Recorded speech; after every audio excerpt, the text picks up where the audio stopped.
Yes, sir. We're Yes, not Congressman. accusing you here. Be careful of your words. We're not accusing you here. We're asking questions, and that is our job. Remember that. Noted po, Mr. Chairman, sir. Oh, why are you accusing me? Sama kami rito eh. Sorry for my words, sir. But Kaya nga, you be careful of your words. again, I cannot answer that. I don't want to speculate. I don't want to question the You. wisdom of the Ikaw ang ano chief si PNP. IDG nun Ikaw si IDG, you should know. To inform this committee, the operation in Bamban that was led by Colonel Buyakaw, I was on leave and I was not even informed of that operation. Even my command group was not informed. And that's the reason why I'm asking you, I'm just testing you kung kilala mo. Tapos sinasabi mo, hindi mo siya ma-recall. But now, are you going to tell us that you can recall him already? Not all, Mr. Chairman, sir. As a CIDG director, many were inviting you, but it does not mean na yung kasama ko doon sa picture kilala ko. We are just like politicians. Anybody can take a picture with us, sir. General Karamat, we are not trying to tell you that you have involvement. Ang sinasabi lang namin kanina. I didn't say that I was involved, Wait. I'm still talking. Let me clarify, sir, para hindi tayo nagkakagulo dito, Hindi, sir. magulo talaga kasi yung sagot mo kanina, you just leave because of that. You do not know that operation because you're on leave. Di ba? That's correct, Your Honor. Oh, that was February. No. That's When? a different operation, sir. Hindi, Dalawang operation tayo dito, sir. Yung time ni, ano lang, ni Alejandro, no operation. Okay, sir. You're on leave or not? No, sir. Oh, so, alam mo. Yes, sir. Because actually, Hindi, sir, yes or no lang muna. I personally know the operation, sir. Sandali po. Because, Yes or sir. no lang muna. Yes, sir. Oh, do you know the operation of Colonel Alejandro? Ang tanong natin nga, kanina, tinatanong ko rin, why is it that after the successful operation, after a day, nirelieve natin si Colonel Alejandro at ito namang si Colonel George Buyakaw ay nirelieve din during your time. Why? General Bakay, if I may, Congressman Busita. So, ang sinasabi mo, General Bakay, it was the order of the executive assistant of the chief PNP that Ana will replace Bukayaw. Correct, Mr. Buyakaw. Pero alam niyo na mayroong accomplishment si Buyakaw. Alam ng chief PNP na mayroong nagawang maganda si Colonel Buyakaw. So why not assign Colonel Ana to other position? Why specifically yung kay Buyakaw while Buyakaw have accomplished something? If I may, Mr. Chair, during the operation in Bamban, the chief PNP was former Chief PNP Acorda. That was in the month of March. Umupo po na Chief PNP April 1 si current now. So sino nag-order na palitan si Buyakaw ni Ana? Si General Marbil, Mr. Chair. Yes, yun ang tinatanong natin. Yes, Mr. Because I think it will cause some demoralization on those officers who have successfully conducted operations like this one. And then suddenly, papaltan nyo siya. Don't you think it's like improper for the PNP to do such changing of guards? My apologies, Mr. Chair, but again, of course, the designation is, of course, within the powers of Chief PNP under Section 26. Oh, sige. Of General Barakay, I got it. So, yung kay executive with the indulgence of General de la Congressman Cruz, Busita, Mr. Chair. kaprasan na lang po. I just wanted to find out why all of the sudden napaltan agad si Buyakaw. And as a matter of fact, kanina sinasabi mo that there is a certain Colonel Busita, Alejandro also? Yes, Mr. Chair. After after operation ng CIDG-3 headed by Colonel Alejandro, the following day, nirelieve din po siya eh. So, ang nag-relieve dito, during that time ng February 2, 2023, is not CPNP Marbil. This is during the time of Acorda. And who is the CIDG chief during this time? All this time, General Karamat, Mr. Chair. General Karamat. Siya na naman. General Karamat, you have to stay here. Sit down, please. So, dalawang relief ang ginawa mo. Isa nung February 2 with Colonel Alejandro and the other one is with Colonel Buyakaw. After all the successful operation, what I heard from Congressman Busita, parehong-pareho that nag-operate, naging successful, tapos nire-relieve. Pero, different CPNP. Am I correct, General Karamat? Good afternoon, Mr. Chairman, sir. No, sir. I was not to clarify the matter, sir. I was not the one who relieved Colonel Buyakaw. But in the case of Colonel Alejandro, Wait. General, ikaw ang chief CIDG. yes, sir. So, it's command responsibility. Oh, ikaw pa rin nag-sign. But there are orders coming from the higher-ups. Is that what you're trying to say? That's correct, Your Honor. So, during these two instances wherein the first na-relieve si Colonel Alejandro and Colonel Buyakaw, ikaw ang CID chief. That's correct, Mr. Chairman, sir. Yes, that's the reason why your answer is wrong when you say no. So, ibig sabihin, ikaw ang pumirma, pero may utos sa taas. Ganun ba yan? That's correct again, Your Honor. Okay. So now, going back to the interpellation of Congressman Busita, we are just wondering, dahil nung panahon ni Alejandro, February 2, 2023, ang Chief PNP dito ay si Acorda. Am I correct?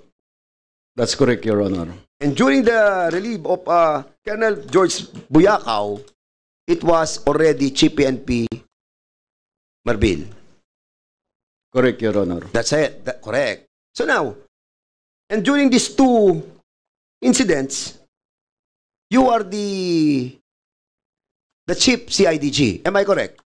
Correct, Your Honor. Ayan. O, so ikaw yung common denominator dito sa pag-relieve ng dalawang grupong ito. Ang tanong natin nga, kanina, tinatanong ko rin, why is it that after the successful operation, after a day, nirelieve natin si Colonel Alejandro at ito namang si Colonel George Buyakaw ay nirelieve din during your time. Why? Thank you, Your Honor. Let me clarify my position, sir. Go ahead. In the case of Colonel Alejandro, the cause of his relief has no connection to the operation of Banban. Before the operation in Banban last February 2023, Colonel Alejandro was already informed of the impending reshuffle of all the regional, of some regional chief of the CIDG. So he was informed already before the raid in Bamban happened, sir. So it was a normal rotation of all my regional chiefs because as a commander then, newly assigned commander or director of CIDG, I have to put in place my commanders whom I have the trust and confidence, sir. Okay. So, General Karamat, kailan ka po na-appoint bilang Chief CIDG? January 1, 2023. And when was the operation of ng operation doon sa Bamban. That was February 2023. And in February fact, 1, 2023. yes sir. And in fact, Wait, General Karamat. yes sir. So you were appointed as CIDG, na-assign ka January 2023. Yes sir. February 1, nagkaroon ng operation, and then February 2, na-relieve si Colonel Alejandro. That's correct, Your Honor. Si Alejandro, ang position niya during that time is Regional Chief of CIDG Region 3, sir. okay, Region 3. Am I correct to assume that during that operation, it was the Region 1 who augmented the operation? That's a different operation, sir. Kailan nag-augment ang Region 1 instead of Region 3? Kasi I have a report here that's telling us that the operation that was conducted, augmentation nanggaling sa Region 1, hindi sa Region 3. That was the operation led by the PAOK and Colonel and Buyacao, this is sir. during the time of General Acorda, am I correct? That's correct, Your Honor. Ba't hindi kinuha sa Region 3? Ni Acorda. That I cannot answer, sir. That's the wisdom of... Is it a trust and confidence situation? I think so, Your Honor. And that's the reason why Region 1 ang pinadalang augmentation imbis na Region 3. Who handles Region 3? Again, I cannot answer that. I don't want to speculate. I don't want to question the You. wisdom of the Ikaw ang ano, chief CIDG nun ah. Ikaw CIDG, you should know. To inform this committee, the operation in Bamban that was led by Colonel Buyacao, I was on leave and I was not even informed of that operation. Even my command group was not informed. So, hindi ka na-inform ng higher-ups doon sa operation ng Banban. That's correct, Your Honor. And the reason why is I was on leave. on leave. Yes, sir. I was on leave abroad. So, in other words, kaya nagkaroon ng augmentation ng Region 1? Again, I cannot answer that. Kasi alam mo, nagtatalo isip po dito eh, bakit gagamitin ng Region 1 instead of Region 3? Precisely yun yung kanilang area of jurisdiction eh. And I think we need to ask the former PNP chief, General Acorda, to shed light on this. Because I will tell you, General Karamat, if you're going to relieve all these people, no, and assigning them to the different parts of this country, there is a pending case. So yung pending case ito, nandito sa korte. Di ba? Asan yung kasong ito? Sa Bulacan? Paano sila makakabalik para to monitor the case that was filed against these perpetrators? Yeah. And assigning them, no, parang I think is not to the best interest of the organization. Unless there is a clandestine, no, effort to really put the case on the garbage. And as a matter of fact, General Karamat, yung kaso ngayon is under RFI. Di ba? Recommended for further investigation. Am I correct? General Karamat. Is this under RFI? All the cases that was initiated by Colonel Joshua Alejandro, the regional chief, siya pala ang regional chief ng CIDG. Siya pala. Si Alejandro, Joshua Alejandro, siya ang regional chief, hindi mo kilala? General Karamat? Of course, I know him. Oh, that's why Your I'm Honor. asking you a while ago. Sino ang regional director ng ng Region 3? Sabi mo, hindi mo alam. I didn't say that, sir. Ano sabi mo kanina? Your Honor. Ano sabi mo kanina? It was Colonel Alejandro yung unang operation against the Pugo Ito ang in tanong Banba ko ulit, operation. General Karamat. Si Colonel Alejandro ang regional director ng Region 3. Siya ang nag-operate. Di ba? Yes, Your Siya ang Honor. nag-operate doon sa Hongsheng Gaming Technology. Sa Bamban. But the augmentation of the people that was used is under Region 1. Correct. And you were telling us a while ago, you were on leave. The augmentation from Region 1 was a different operation conducted by Colonel Alejandro. Hindi When- ang banban. You're under oath. The Wait. CIDG had conducted Wait. operation, sir. Yes. Okay. So yung augmentation ng Region 1 ay hindi sa banban? Again, it was the operation led by Colonel Buyaka when there is an augmentation coming from Police Regional Office 1 and Cordillera, sir. Okay. PAOK TF, you conducted this operation. Can you kindly confirm the statement made by General Karamat? The first operation, sir, I think yung kay Colonel Alejandro, sir, it's a different one. And the second operation, same area to, sir, yung sa Banban po, Your Honor. And the second one, yung sa Sunyu one, sir. Ito, sir, yung kay Colonel George Buyakaw. And that's true, sir. Ang ginamit pong augmentation doon are personnel or police personnel coming from Region 1 and Cordillera. So in other words, kung yung kay Buyakaw, yun ang gumamit ng augmentation coming from the Region 1. Yes, Your Honor. Okay, same question, General Karamat. Why is it during your incumbency as the regional, as the chief of the CIDG, no? Bakit ang ginamit is region 1, not Region 3? Do you know this? Or you're still on leave? Still on leave ka rito? Again, sir, I was not informed of that operation, sir. That particular operation, sir. Hindi mo ba napapansin ba't hindi ka na-involved sa operations? Why is that so? It's only the former Chief PNP that cannot answer that question, sir. And that's the reason why we have to invite the former Chief PNP to shed light on this. Because para ako may nakikita mga missing link dito I need to be given more information for us to find out the deeper problem arising to this relief of these successful operations. Hindi ko talaga makomprehend kung bakit yun nirelieve. Yung mga tao, pagkatapos, imbis na bigyan natin sila ng pabuya. Di ba? Kasi alam nyo, ako hindi ako police, pero I know for a fact that kapag napunta ka sa NCR, parang ano yan level up Pero putting your people outside, no, after the complete successful operation, that will put a doubt on that transfer.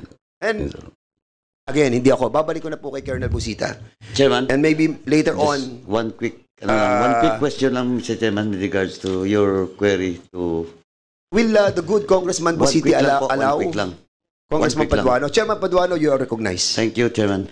Anyway, as you mentioned, General Karamat, you were installed as a CIDG chief. That was January. Tama?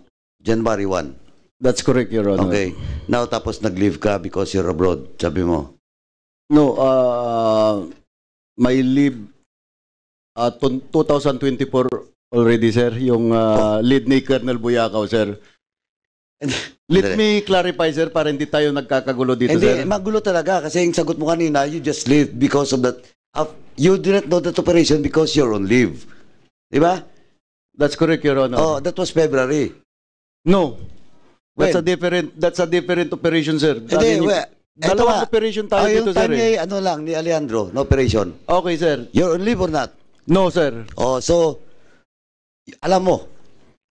Yes, sir. Because actually, Hindi, sir, yes or no lang muna. I personally know the operation, sir. Sandali po. Because, Yes or sir. no lang muna. Yes, sir. Oh, do you know the operation of Colonel Alejandro?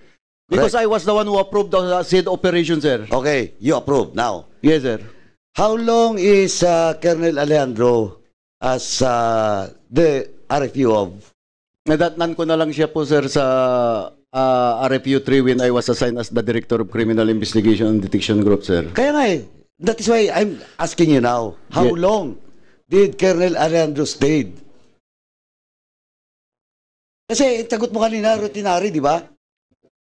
Di ba sagot mo kanina, routinary? Yes, sir. Oh, kasi ang sagot mo, routinary at saka trust and confidence. Yes, sir. Oh, now, That's correct, sir. ang tanong ko nga, when was Colonel Alejandro assigned as Region 3 Chief?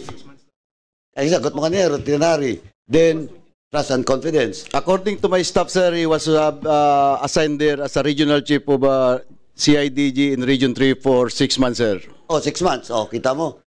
6 months before his relief. That's correct, Your Honor. Oh, kita mo 6 months? Hindi, pwede yan.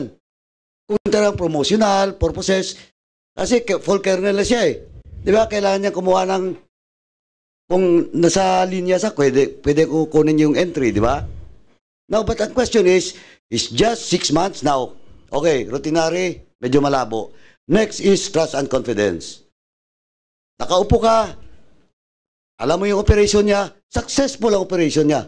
Is it not trust and confidence with regards to your trust As to I, Colonel Alejandro? as I said before, sir, before the operation conducted by Colonel Alejandro, which was personally approved by me, he was informed already of the impending reshuffle. And alam ko yon. Yes, sir. Alam ko yon. But ang sinasabi mo is, he was informed. But now, ang basis mo is routinary.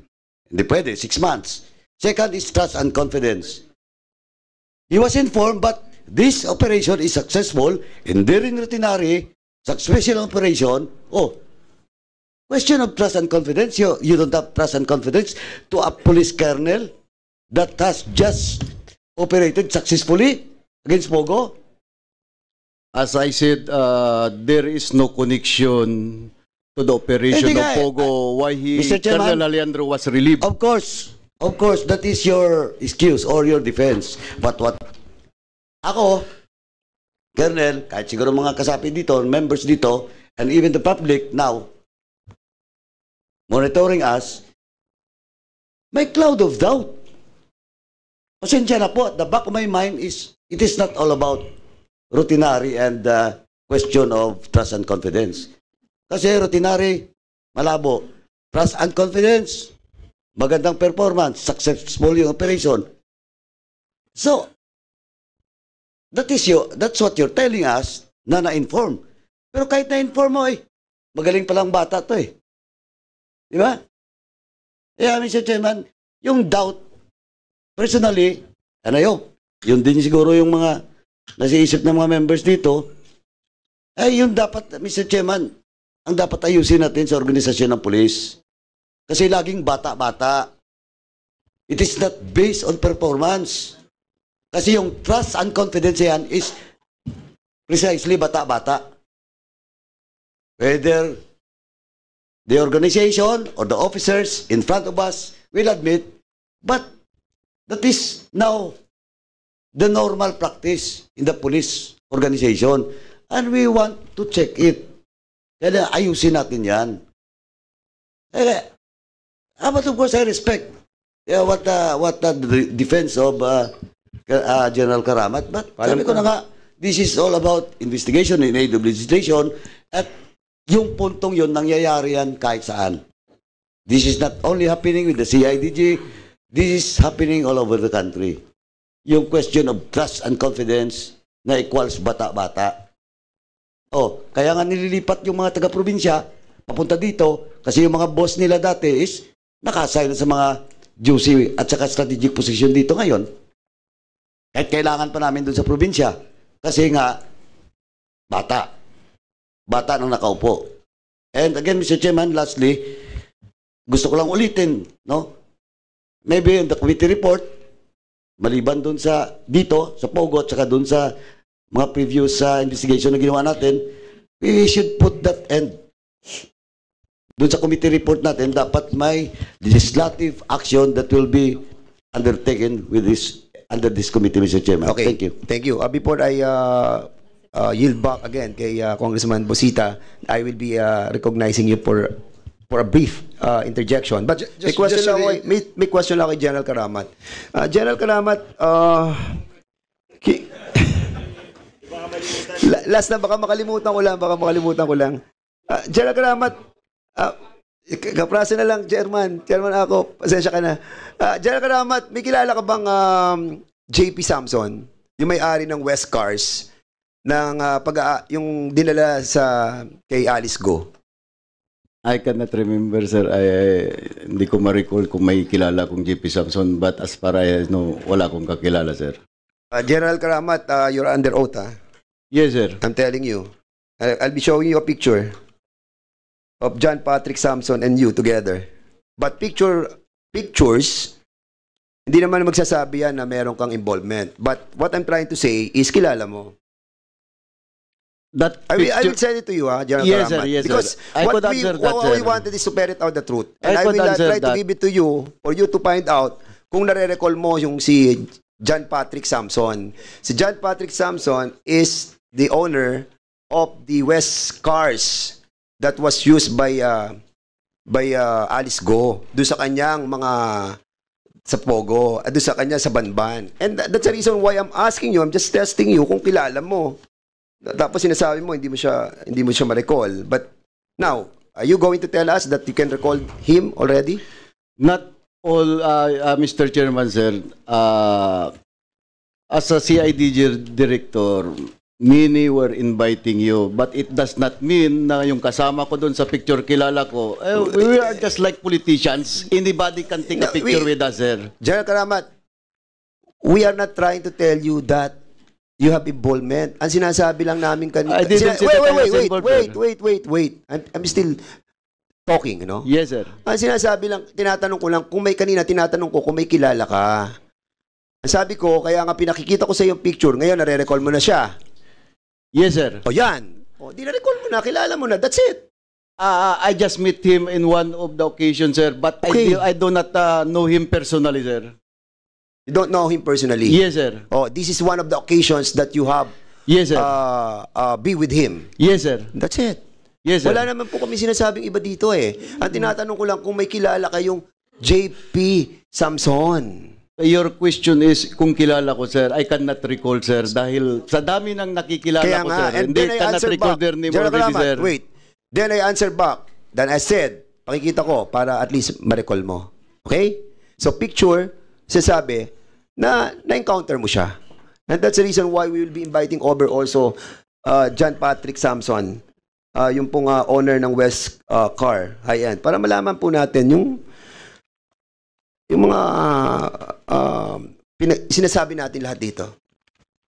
Congressman Barbers, you are now recognized. Thank you, Mr. Chairman. With the indulgence of Congressman Busita, yung sa akin lamang po, Mr. Chairman, is a clarification kasi dun sa narration ni General Karamat, it seems that he has no knowledge in other operations that was conducted by the CIDG because orders were coming from his superiors. No, in fairness to General Karamat, Mr. Chair, marami yung movements dun sa kanila sa CIDG na apparently he has not been informed, he has not been advised, or he has not been given the instructions. So tama yung punto kanina ni Chairman na siguro dapat para magkaroon ng mas malinaw na narration o kwento itong ating kasi ang pinupunto natin dito, Mr. Chair, is why were these CIDG personnel relieved after they had successfully raided in illegal pogo. So, ang sagot naman ho ni General, yung iba nga ho, hindi niya alam because one, sabi niya he was out of the country. The others, he probably got orders from the higher ups. I remember in the last hearing that we had, it was General Bacayo, General Bacay, who actually gave the orders. Diba? So, I would like to ask the chair and the members of the committee, yung po kasing usapin doon sa CIDJ is just an adjacent issue. But the real issue, which is within the purview of the committee, is the illegal operations and other crimes committed by these illegal pogo operators. Siguro, Mr. Chair, with all due respect to you and to the other members of the committee, maybe we can refocus there. Anyway, nasagot na naman po ni General Karamat yung issue about transfers ng mga tao. That's all, Mr. Chair. And thank you, Congressman Busita. Okay, Congressman Busita, now you have the floor. Yes, Mr. Chair. Mr. Chair, ang punto po kasi dito, kaya kung bakit seryoso tayo sa issue na to, itong operation sa against Hongsheng, mababasura na talaga ito, Mr. Chair. Kasi yung mga pulis, yung operatiba, wala na na-deploy na. Una pa lang salbo nung kaso for further investigation. Doon pa lang, malabo na. Pinagsisibak yung pulis natin, malabo na. Now, ang instruction po ng ating Pangulo, BBM, is banning of POGOs, whether illegal or legal. So, ako po, galing sa PNP, pag ito ay hindi nabigyan ng attention, yung instruction po ni Pangulong BBM, parang lalambot Matatakot na yung mga pulis, yung mga operatiba. Paano pa sila magtatrabaho? Andiyan si Colonel Attorney Tomas Yes, Mr. Chair. Balmonte. You can ask Kaya him. with respect to Honorable Congressman Barbers, yes, totoo po. Pwede nating skip na itong issue. Pero, malaki po ang epekto nito sa instruction ni PBBM. Banning of POGOs. Kasi nga, bilang retired police, matagal ng practice yan, talagang pag mag-operate ka, makikita mo, ops, delikado yan. Atras yan. So, napakahalaga po nito. And in fairness to General Karamat, sir, sabi po ninyo, prior to operation on February 1, 2023, may nakaambang reassignment na si Colonel Alejandro. Ang tanong ko lamang po kay General Karamat, di po ba merong Senior Officers Placement Board, SOPB, sa PNP? Tama po ba? We had independent officers placement board in every unit, sir. And I have my command group, sir. And the transfer. Okay. General Karamat, sir, sinasabi po ninyo na prior to said operation, talagang for transfer na si Colonel Alejandro. Ang tanong po, nabanggit mo na meron po kayong independent SOPB. So, na-process po ang transfer niya. Yes, sir. So, meron pong SOPB resolution. Tama po ba? I presume because the order was issued. And as a director of the CIDG, it is my prerogative also to choose my men, sir. Yes, General Karamat, sir. I agree with you. Powers and prerogatives. Pero siyempre, kung hindi naman i-observe yung SOPB, why not ibasura na lang yan? So, ang tanong ko po, meron po bang board resolution o wala?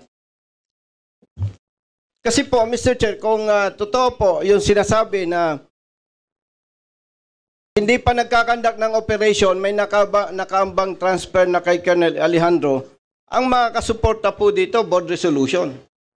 And yung pong powers and prerogative ng commander na katulad nito, nagkandak ng operation, may mga kinasuhan, alam natin na pwedeng i-hold ng commander yung transfer. If ever, na merong board resolution na.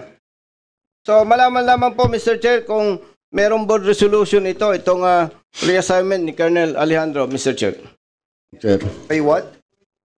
Board resolution? Can Yes we po. ask General Karamat? General Karamat, meron pang board resolution po. According to my former command group here, we have a board resolution, sir. And I just want to present a simple logic here, sir. Accusing me of whimsically. Mr. Chair, General Karamat, Yes, sir. we're Yes, not Congressman. accusing you here. Be careful of your words. We're not accusing you here. We're asking questions, and that is our job. Remember that. Noted po, Mr. Chairman, sir. Oh, why are you accusing me? Sama kami rito Sorry for my words, sir. But Kaya nga, you be careful of your words. noted po, sir. Thank you.